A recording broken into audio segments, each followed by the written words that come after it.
So you're a coach, consultant, or high-ticket service provider, and you're making at least 6 figures per month. So you've done something that most people will never do. But here's what nobody is telling you. Scaling from here to, for example, million amount looks nothing like the way you got here. In fact, most of the 6-figure coaches hit a wall right around where you are. Low 6 figures, for example. And the reason is not that because your service is not good enough, because you're still thinking like a 6-figure earner when you need to think like a 7-figure operator. So in this video, I'm going to share with you lessons I learned while scaling my own marketing agency and also helping others do the same. Plus, I will also share with you some lessons I learned from my mentors who are the best in the industry, and it cost me a lot to actually pay them. So if you're serious about scaling your business to higher 6-figure months, watch this video. Stay here with me. But if you're someone who is not willing to take a risk, you can leave this video right now. Are you still there? Okay. So where you're climbing from 0 to 6 figures per month, everything kind of works because you are working hard. You are hungry. You're delivering. You're on every call. You're building the relationship with clients. But the moment you seek lower 6 figures or even the level before low 6 figures, that model breaks because you become, unfortunately, the bottleneck of your own business. And I had exactly the same experience with my agency because you're working probably 80 hours a week to make what you're making. And you know something is wrong because the effort required to go from 6 figures to 7 figures per month feels impossible. So you do what most coaches do. You raise prices, add more offers, you work harder, but unfortunately, most of the time, none of it moves the needle. Here's what I've seen work with coaches who actually scaled to 6 figures per month. They stopped being the product. They became the brand. And that shift changes everything. Instead of trading your time for money, you build systems that multiply your impact without multiplying your hours. You create the offer structure that is designed to scale. You are not selling just 1 hour session. You are selling the methodology, the transformation. You are selling results, not your calendar. And the coaches who are the biggest in the industry crack this code already. First, they reposition their offer. Second, they build the backend systems to deliver at scale. Third, they change the way they thought about their business drastically.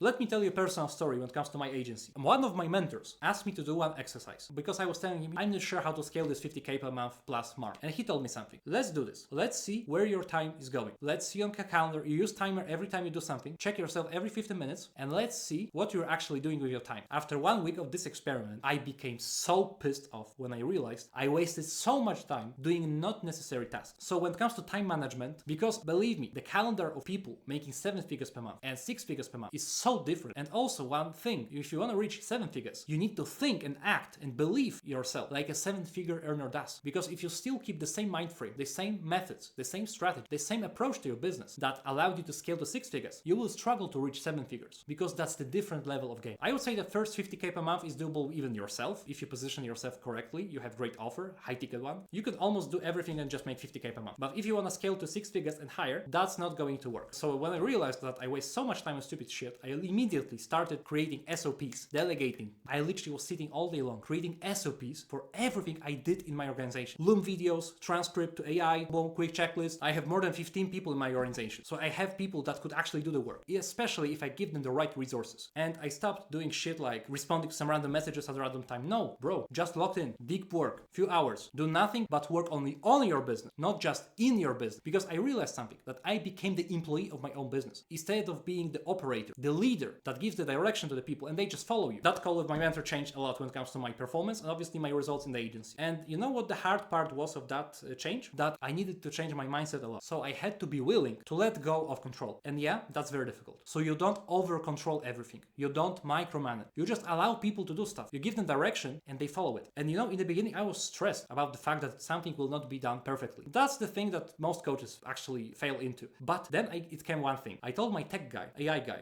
systems guy, that I've seen something my competitors are doing, which is interesting. I asked him if it's possible to replicate this into our agency. And he said to me, yeah, bro, it's easy. I will do it. Using AI, lovable, all of that stuff. And what happened? He literally sent me the MVP, so minimum viable product. I checked this. I gave him quick feedback on my phone, literally voice note. Hey, I will do this, this, and that, and make sure that we reach the goal of XYZ. Boom, nothing else. And something happened. I haven't been involved in this process of building this app into our agency. And one important thing, I wasn't active at the chat for a few days because I was locked in, deep work, working on my business instead of just responding to shallow stuff. And then I've seen on the group where my salespeople are in and my tech guy, and they came to the conclusions how to make that work by themselves. And before I was struggling to think, okay, let me connect all of my people in my organization. No, before I was thinking, okay, let's keep separate salespeople from my service guys because maybe they will share some insights between each other. Maybe they will steal my business. And yeah, obviously that's a risk involved, but if you want to grow high, you need to put the balls on the table. And what happened is my salespeople communicated with the tech guy and they literally came to the solution, make that work. My salespeople reported some issues. My tech guy actually solved them. And we have great additional tool for our sales team to close more clients and get more leads. I literally spent like 15 minutes with this tech guy to give the idea, to give the reference of competition. He analyzed the competition, did the same stuff, changed that a little bit, because if something works, it works. So instead of trying to invent something new, wasting time, you can see what works in your industry and just copy it. I know some of you might think, oh, it's not ethical. Bro, if something works, it works. So instead of doing new stuff, instead of trying to find a new shiny object, just see what works and repeat the successful action. And that's the huge mindset shift that you need to have if you want to scale to higher six figures, even millions per month. That was a very interesting situation. And now I delegate so much. I almost not operationally involved in my agency. I just focus on my sales team and marketing. I have my media buyer, I have my graphic designer, video editor, and I only care about marketing and sales because our delivery guys are crushing it. And also I have director when it comes to delivery of service. Because if I wouldn't have this guy, I wouldn't be able to deliver great service because I'm not a tech guy. I'm just the strategist and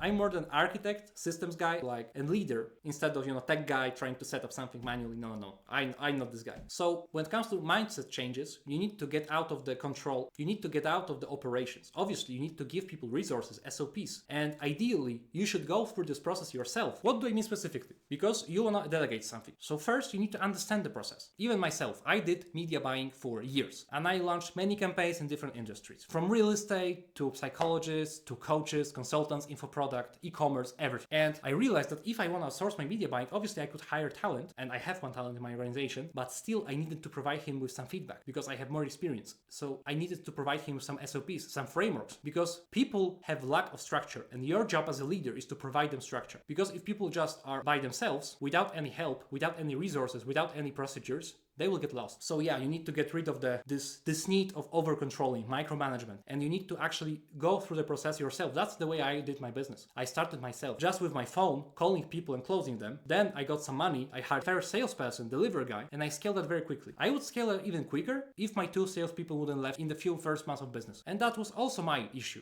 not their issue, because I lacked the skills to be a leader, and I needed to learn that hard way. I told that story in different videos, so you can check that out. I recorded about sales team management. You can see that on the screen somewhere. And also when it comes to scaling to bigger numbers, you need to have ability to put balls on the table. Let's give some example that you spend 10K per month for ads and you make 10x ROAS. So you make 100K in revenue from 10K in ads. What should I do as an experienced market and growth operator? Bro, I would scale the shit out of these ads. I would just increase the ad budget.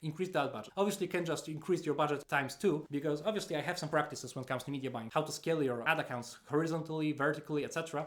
But for example, to give you some quick insight from my experience, my mentors, you can increase the ad budget 15-20% per day, for example, because it will not allow Meta to get again into learning phase. So it will also show your ads to similar people that bought your service that allowed you to actually scale to 10x ROAS. But bro, if you want to spend more on ads, you need to make sure that your delivery is on point. You have procedures, SOPs, you have salespeople dialed in, and you hire new salespeople. I tell you from experience, you have growing business, you need to hire salespeople all the time. That's the way you want to scale. If you want to reach 7 figures per month, you can't just sit down and think, oh, maybe I will grow, maybe I'll get some revenue. I don't know, maybe if I have more leads that I could handle, then I will look for salespeople. If you want to seriously scale your business, you need to push yourself and push your team. You can't just sit down watching 10x ROAS on your ad account and just saying, that's okay, I will not spend more on ads. And I've seen some people in this space, especially in coaching space, that got 10x ROAS. They hop on the consultation with me. I have also a consulting offer that some 6-figure coaches ask me to help them when it comes to their operations, scaling their ad accounts, and I train their team. Doesn't even matter. And some of them ask me, bro, what should I do to scale my business further? And I literally ask him, open bank accounts, open financial models, open tracking sheets. Let me see the data. Because how to make decisions without the data? And he showed me the data. And I was like, bro, you have 12 ROAS. Yeah, so what? Bro, spend more on ads. Spend more on ads. They paid well for this consultation and for the mentorship with me, but bro, that's it. You spend more on ads, hire more sales people, more delivery guys, make sure your process and structure is dialed in, bro, you can scale. Obviously, after some time, when you hit the TAM, when you hit specific number of clients and specific reach in market, you will see that your ROAS declining a little bit. You will not get 12 ROAS forever, but still that's a decent number, especially in the info industry with higher margins. Bro, it's easy. You need to have ability to pull balls on the table because most of the people are not able to do that for some reason. They make already like 300K and they struggle mentally to invest into ads because, for example, they make this money organically, so just posting videos on IG or YouTube, and I tell them, bro, you already have a proof of concept. You already have audience that you can leverage. You can retarget those people. You can actually reach cold people, nurture them with your content that you've built already, and then get them to call with you. But they are just not willing to pull the trigger. They are just not willing to believe in themselves. enough that I could scale to high 6 figures or even 7 figures. That's the way to go. Because even you're making 100k per month and you take 50k per month profit, you can say, that's decent. Maybe. But what if you would make 1 million a month, your margins are a little bit lower, but you take 300k home? Would you say that it can change the quality of your life? Would you say that it can change the mindset that you have around people? Would you say that it can actually change the effect you can have on people's lives, on your family, on your friends, even on other people? You can help people a lot, but you need to make this decision. And also one thing I learned from my mentors and even with myself, currently we started implementing this in our agency because we relied on a few funnels and we expand the amount of funnels we have. Because if you want to reach high 6 figures or even 7 figures, you need to master different funnels. You can't just rely on one funnel. You can't just run direct response ads because it will quickly saturate the market. Obviously, it depends on your industry and target audience, if you target rich people or general public, but there are more details that could be discussed when it comes to this matter. But until you cannot believe that you can actually scale this business further to these levels I mentioned, you're not able to do that. Because if you can't believe your own goals, you'll not get there. And if you're comfortable being stuck at this point you are, that's good. Okay, no worries. But if you're watching this channel already, I assume you want to grow. I assume that you see the potential in your own business. You're making at least 6 figures per month and you can go higher and higher and higher. So a little bit of yapping session today, but yeah, if you want to see how we can potentially partner scaling your info product business, your coaching, consulting, high ticket online services, click the first link in the description. My philosophy is simple. The more your business scales, the more money you make, the more money I make. And you can book a call with me no matter of if you have your own team, I could help you, or if you need some partner to actually take over your marketing and sales, here I am. Also, you can message me on IG. I have a link in the description, so if you want to ask some questions, feel free to reach out to me. Once I have some time, I will respond to your messages. And yeah, bro, that was a good one. So if you want to scale your business, click link in the description. If you want to see the different video I made about webinars and how to approach them efficiently to scale your business to at least 6 figures per month. Webinar is enough to scale you to 6 figures alone. Easy game. But you need to nail that system. So on the screen, you can see the link that you can click to get to the webinar video and the best practices based on my experience and experience of my mentor. So thank you for watching. If you're here, appreciate that. Subscribe to the channel. See you soon.